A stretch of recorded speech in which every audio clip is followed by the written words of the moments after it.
Bonjour, je suis en compagnie de Mathieu Héroux, un enseignant au CNCEC, afin de vous faire une présentation d'Air Server, comment ça fonctionne, comment l'utiliser. Donc, première des choses, ce que vous pouvez voir, c'est que l'application est déjà lancée au démarrage de Windows. Donc, le petit symbole qu'il y a ici, c'est Air Server. Si vous ne le voyez pas à cet endroit-là, c'est peut-être que l'application ne s'est pas lancée au démarrage.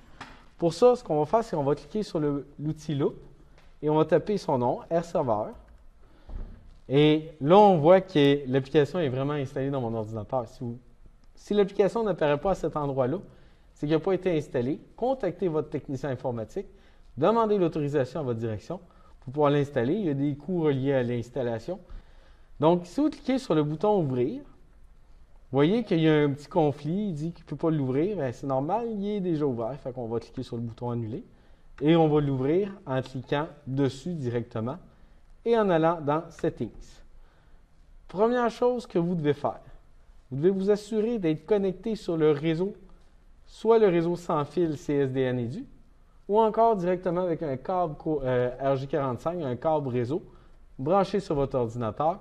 Tant que vous êtes connecté sur le réseau du Centre des services scolaires des navigateurs, c'est ça que ça prend pour avoir une bonne connexion, puis permettre de projeter votre écran d'appareil mobile direct sur votre ordinateur. Maintenant, vous devez vous assurer de bien voir le nom de l'ordinateur, DIRGP 199902, et vous allez appuyer sur la touche Rebroadcast qui va permettre de renvoyer, de rediffuser l'information dans tout le réseau pour dire hey, « je suis là, l'ordinateur il est présent, j'ai un serveur qui me permet d'attendre qu'un appareil mobile se connecte sur moi. » Donc maintenant, je vais vous montrer comment connecter votre iPad sur l'Air Server. À partir d'un téléphone ou intelligent de type iPhone ou un appareil de type iPad avec un Apple, il y a une application qui s'appelle AirConnect que vous devez installer. Pour l'installer, vous allez utiliser l'Apple Store ou le self-service et ça va vous permettre de l'installer. Donc voilà, l'application, je relance l'application. Et maintenant, on m'envoie plusieurs petites étapes. On me dit « Scan code QR ». Donc le code QR, c'est dans l'application Air Server, on va faire « Show code QR ». Donc le code QR, c'est ça. Quand je clique sur « Scan code QR » sur mon appareil mobile, je vais venir vis-à-vis de cette image-là. Puis ça se fait quand même relativement vite. Donc il me dit « Bravo, tu as réussi à te connecter ». Donc je vais appuyer sur le bouton principal de mon iPad et je vais descendre le centre de panneau et de contrôle.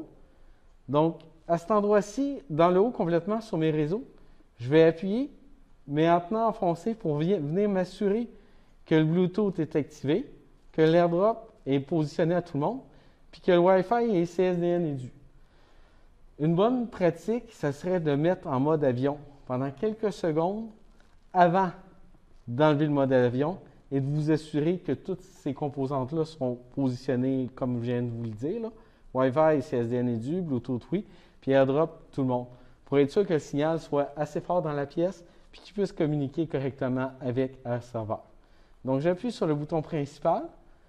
Maintenant, ce que je vais faire, c'est que je vais cliquer sur le bouton Recopie de l'écran et je vois que mon ordinateur est là.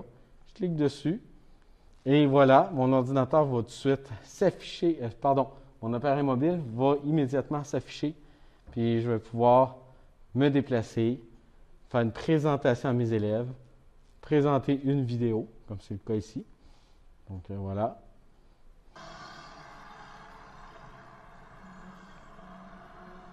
Donc l'avantage d'Air Server, c'est que vous n'avez pas besoin de télécharger la vidéo dans votre ordinateur. Des fois, c'est des vidéos qui sont assez grosses. Vous pouvez présenter directement de votre iPad, même faire des annotations directement sur vos photos pendant que vous vous déplacez dans votre classe. Donc c'est très pratique pour ça. Quand vous avez terminé, bien, vous faites réapparaître le panneau latéral, vous cliquez là où il y a la recopie de votre écran et vous cliquez encore une fois sur « Arrêter la recopie ». Et maintenant, vous avez terminé de faire la recopie de votre iPad ou de votre iPhone. Notez que vous pouvez faire à peu près la même chose avec un téléphone Android. Donc, il existe aussi l'application Air Server Connect. Donc, je vais l'ouvrir.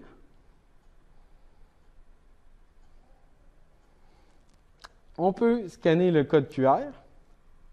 Et là, du moment où on scanne le code QR, il me dit « Air Server Connect commence à enregistrer tout ce qui s'affiche sur votre écran. » On clique sur le bouton « Commencer ».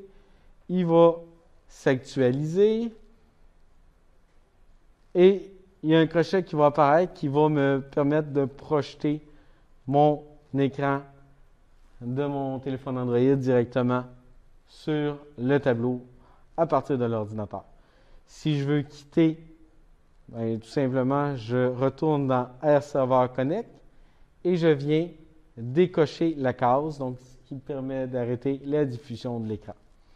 Il arrive à certains moments où ce que Air Server Connect ne fonctionne pas à 100% bien, ce n'est pas à 100% compatible, c'est de la rétro-engineering qu'on appelle.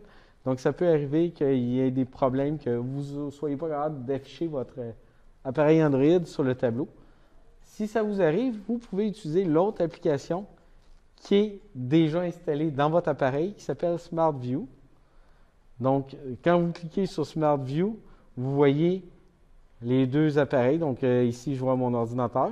Je clique dessus, répliquer l'écran.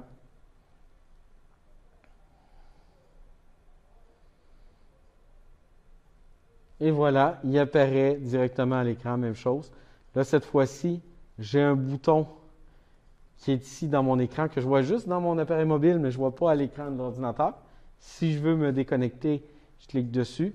J'ai un petit menu qui apparaît dans le bas. Je clique sur le bouton « Déconnecter » et ça met fin à mon streaming ou caster l'appareil mobile. Donc, c'est deux termes qui veulent dire à peu près la même chose. Ou diffuser, si vous préférez en bon français. Donc, j'espère que ça vous a été utile, cette vidéo. Si jamais vous avez des problèmes, de la difficulté, n'hésitez pas à appeler soit votre leader numérique, soit le conseiller pédagogique ou demander de l'aide de votre technicien informatique. Vous allez toujours avoir quelqu'un qui va pouvoir vous aider à réaliser ce que vous désirez faire. Sur ça, merci de votre attention et passez une belle journée. Au revoir!